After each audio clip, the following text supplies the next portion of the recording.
నమస్కారం. ఈరోజు ముఖ్యంగా ఢిల్లీలో పార్లమెంటు సమావేశాలు జరుగుతున్న సందర్భంగా ఈరోజు బీజేపీకి సూటిగా కొన్ని ప్రశ్నలు వేయదలుచుకున్నాను. ముఖ్యంగా బీసీలను మోసం చేస్తున్న బీజేపీకి గుణపాఠం తప్పదు అని ఈ సందర్భంగా హెచ్చరిస్తూ ఉన్నాను. దేశ రాజకీయాలలో బీసీల పాత్ర చాలా పెద్దది, చిన్నది కాదు. దేశాన్ని ముందుకు నడిపిస్తున్న వెన్నుముక బీసీలని ఈ సందర్భంగా తెలియజేస్తున్నా. కానీ అదే బీసీలను కేంద్ర ప్రభుత్వం నిర్లక్ష్యం చేస్తుంది అనేది అక్షర సత్యం.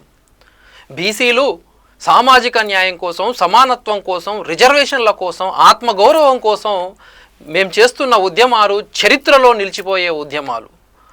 అయినా బీజేపీ ప్రభుత్వ వైఖరి మాత్రం దారుణంగా మారింది. ప్రధాని బీసీ అయి ఉండి కూడా ఈరోజు బీసీలకు న్యాయం చేయలేని పరిస్థితి. న్యాయం జరుగుతుందని ఆశించాము, కానీ మా ఆశలన్నీ అడియాశలైనాయి అనేది అక్షర సత్యం. బీసీలను మోసం చేయడంలో బీజేపీకి 100కి 100 మార్క్స్ కొట్టేసింది అనేది నిజం. ఇది బీసీల గొంతుకను అణిచివేస్తే వారి హక్కులను కాలరాస్తున్న కేంద్ర బహిరంగంగానే అన్యాయం చేయడం చాలా బాధాకరం. బీసీ రిజర్వేషన్ల కోసం, సామాజిక న్యాయం కోసం దేశవ్యాప్తంగా దశాబ్దాలుగా పోరాటాలు జరుగుతున్నాయి, అందరికీ తెలిసిందే. అయినా ఇప్పటికీ కూడా బీసీ బిల్లు పెట్టడానికి కేంద్రం సంసిద్ధంగా లేకపోవడం చాలా బాధాకరం. అనాదిగా బీసీలకు న్యాయం చేయాలనే ఒక ఉద్దేశంతోనే వచ్చిన అద్భుతమైన మండల్ కమిషన్ను అడ్డుకోవడానికి బీజేపీ ఎన్నో కుట్రలు చేసింది. చరిత్ర తెలిసిన విషయమే.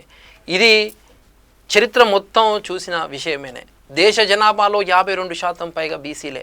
ఈరోజు వ్యవసాయ రంగం కావచ్చు, పరిశ్రమలు కావచ్చు, మరి ఏ రంగంలోనైనా బీసీలది శ్రమ తెలిసిన విషయమే. దేశ ఆర్థిక వ్యవస్థ అంతా బీసీల శ్రమ మీదనే నిలబడింది అంటే ఆషామాషి విషయం కాదు. అయినా బీసీల కోసం కనీసం ప్రత్యేక మంత్రిత్వ శాఖ లేదు. ఈరోజు ఎస్సీ ఎస్టీలకు, మైనార్టీలకు శాఖలు ఉన్నాయి, బీసీలకు మాత్రం లేకపోవడం ఎంత బాధాకరం. ఈరోజు మేము అడుగుతున్న డిమాండ్లు ఒక సామాన్యమైనవి. ఏది రాజ్యాంగ సవరణ చేసి బీసీ రిజర్వేషన్లకు ప్రొటెక్షన్ ఇవ్వండి, జనాభా ప్రాతిపదికన రిజర్వేషన్లు కల్పించండి. ఇవి మౌలిక హక్కులు. మీ అందరికీ తెలిసిందే, మనందరికీ తెలిసిందే, తెలంగాణ రాష్ట్ర ప్రభుత్వం స్థానిక సంస్థల్లో 42% బీసీ రిజర్వేషన్లు మరియు విద్యా ఉద్యోగాలలో రిజర్వేషన్లు పెంచుతూ 2 బిల్లులు గవర్నర్ ద్వారా రాష్ట్రపతికి చేరింది. అక్కడే పెండింగ్ ఉన్నాయి. మరి ఈ కీలక బిల్లులను పార్లమెంటుకు పంపింది కదా, అక్కడ ఏం చర్యలు చేశారు? కేంద్రం పట్టించుకోవడం లేదు, స్పష్టమైన సమాధానం లేదు. దీని అర్థం ఏమిటి అంటే బీసీల పట్ల బీజేపీకి చిత్తశుద్ధి లేదు అనేది ఒక స్పష్టమైన సంకేతం ఇచ్చినట్టే. జనాభా దామాష ప్రకారం రిజర్వేషన్ లేకపోతే బీసీల రాజకీయ ప్రాతినిధ్యం కావచ్చు అన్నీ తగ్గిపోతూ ఉన్నాయి.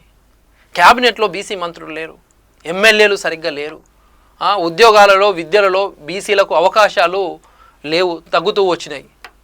ఎన్నో ఉద్యమాలు జరుగుతున్న సమయాల్లో, ఈరోజు ఉద్యమాలు జరుగుతున్న సమయాల్లో మాత్రం బీజేపీ లీడర్లు వస్తారు, మాటలు చెప్తారు, మద్దతు ఇస్తున్నామంటారు.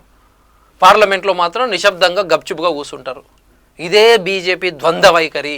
ఇంకెన్ని సంవత్సరాలు బీసీలను మోసం చేస్తారని ఈ వేదిక మీద నుంచి అడుగుతా ఉన్నాను. ఇక బీసీలు మౌనంగా ఉండరు అని ఈ సందర్భంగా తెలియజేస్తున్నారు. బీసీలందరూ ఐక్యంగా ఏకమవుతారని, బీసీలు చైతన్యవంతులు అవుతున్నారని, మా హక్కుల కోసం, రిజర్వేషన్ల కోసం తిరగబడే రోజు కూడా వస్తుందని ఈ సందర్భంగా హెచ్చరిస్తూ ఉన్నాను. బీసీలతో ఆడుతున్న ఈ రాజకీయ ఆటలకు బీజేపీ తప్పకుండా మూల్యం చెల్లించుకోవాల్సిందే అని ఇది హెచ్చరిస్తున్నాను. ఈ చరిత్ర మీకు రానున్న రోజులలో సమాధానం చెబుతుందని నేను చెప్తున్నాను. జై బీసీ, జై పూలే.